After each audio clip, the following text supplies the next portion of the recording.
The next set of circumstances I have read about involved innocent people being pursued by criminals.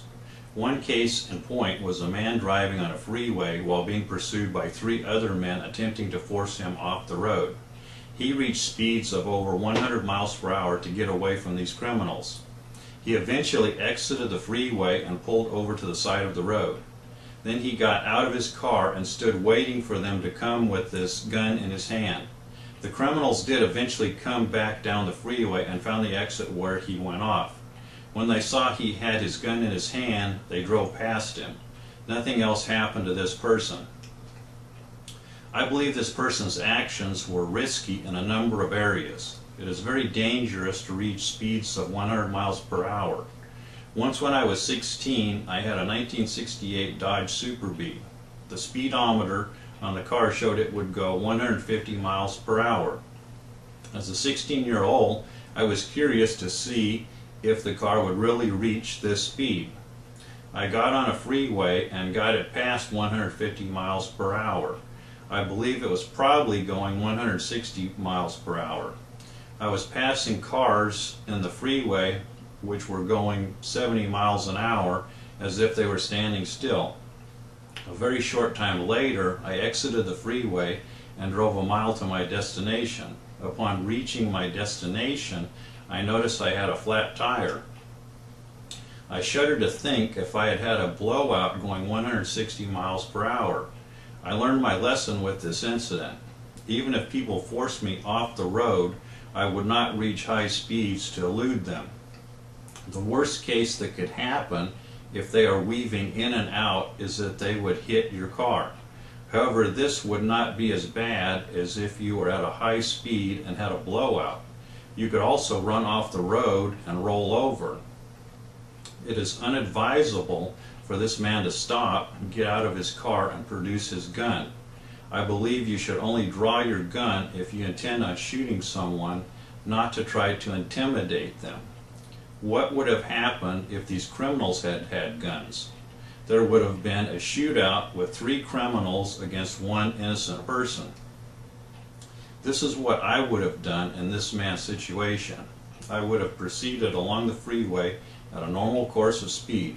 If they hit my car, then they hit my car. If forced off the road, I would slow down until I was off the freeway. At this point, a gunfight could start if they are armed.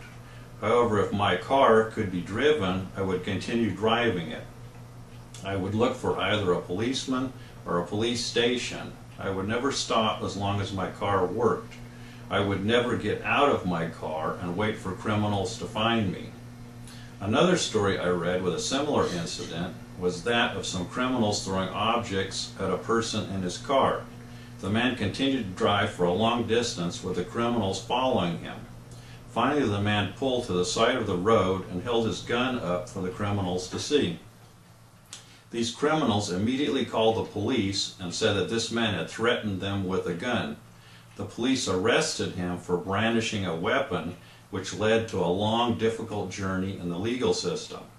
Once again, this reiterates my policy of never stopping and waiting for criminals or brandishing a gun unless you are forced to shoot someone.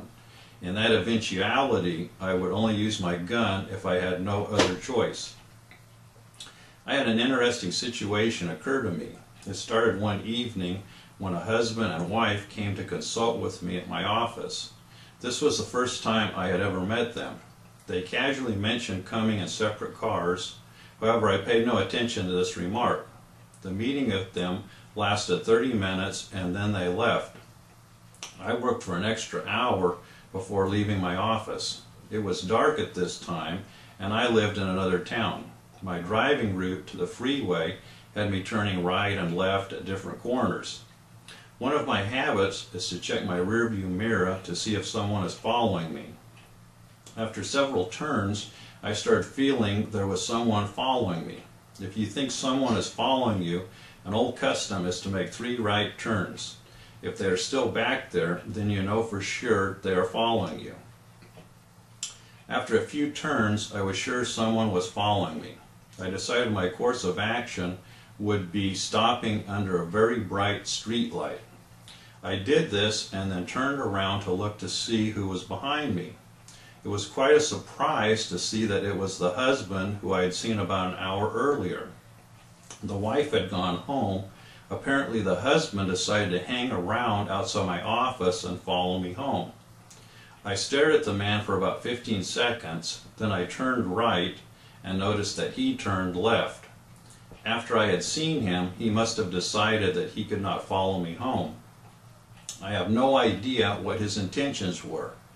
Did he just want to know where I lived, or did he intend on attacking me in some manner? I will leave that up to you to decide what he may have had on his mind. Traveling in your car is a dangerous time for you. Criminals can see you and how many occupants are in your car. They're able to see what kind of car you have and size you up to see if you are worth robbing or assaulting. In your car, people can try to run you off the road or wait for an opportune time for you to stop. You need to avoid some places like rest stops because they can make you particularly vulnerable. I remember reading a story on the internet called Bitches with Guns. The woman of the story had to travel for her work. She always carried a gun with her. When she stopped at a rest stop, the only other vehicle in the parking lot was a semi-truck. She was wearing a pleated skirt and carried her gun so it was hidden in the pleats of her skirt. When she came out of the bathroom, a man was waiting for her. He had been in the semi-truck. He had a rope used for rodeos and tying up livestock. She had to use her gun to persuade him to back off. It saved her from the assault he had planned. Hopefully, you will take time to look up this story on the internet and read it in its entirety.